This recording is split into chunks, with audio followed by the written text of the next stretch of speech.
तब किसे माना है आपने?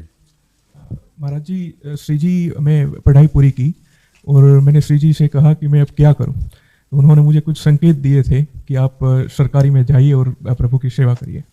फिर सफलता नहीं मिल रही उसमें एग्ज़ाम में, और अभी है आप हमारी बात समझिए, आपको श्री जी ने संकेत किया और आप सफलता नहीं प्राप्त करे, दोनों बातें झूठी है ना।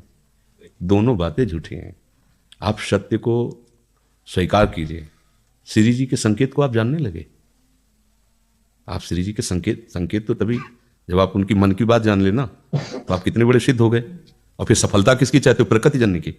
आप श्री जी के संकेत को जान जाओगे तो श्री जी के प्रेम की सफलता चाहोगे, लोकवत नहीं। और ये लोक की सफलता सुनो, पहले प्रारब्ध के अधीन है। इसकी सफलता के लिए श्री जी से प्रार्थना मत करो। हमारी बात समझना। विद्यारण्य जी एक बहुत बड़े महापुरुष हुए हैं। उन्होंने अपने माता पिता को सुखी करने के लिए, धन प्राप्ति के लिए गायत्री अनुष्ठान किया। ब्राह्मण कुल में जन्म हुआ था। एक पुरस्चरण 24 लाख का गायत्री होता है। उन्होंने एक पुरस्चरण किया, 2 पुरस्चरण किया, एक बार भी कोई धन की प्राप्ति नहीं हुई। आखिरी में उन्होंने संन्यास लिया। जीव संन्यास लिया, माता गायत्री प्रकट हो गई। उनका अब इंद्रासन भी मांगो तो आपका। तो बोले आप क्या जरूरत है, अब तो वैरागी हो गया, विरक्त हो गया। माता पिता भी पधार गए, उनकी सेवा के लिए अर्थ चाहना।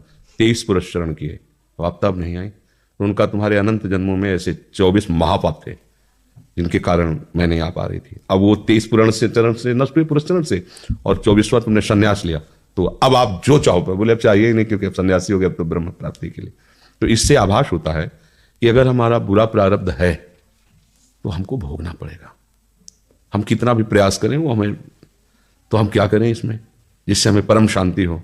प्रभु के नाम का जप करते हुए उन पर दृष्टि लगाएं कि प्रारब्ध से हमारा भरण पोषण शरीर का भले, ये हमारा भरण पोषण आपसे होगा नाथ।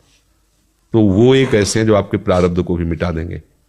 वो ऐसे शरणागत वत्सल हैं कि सब लिखा पढ़ी अलग कर देंगे। सुदामा जी को दरिद्रता का योग था। ऐसी दरिद्रता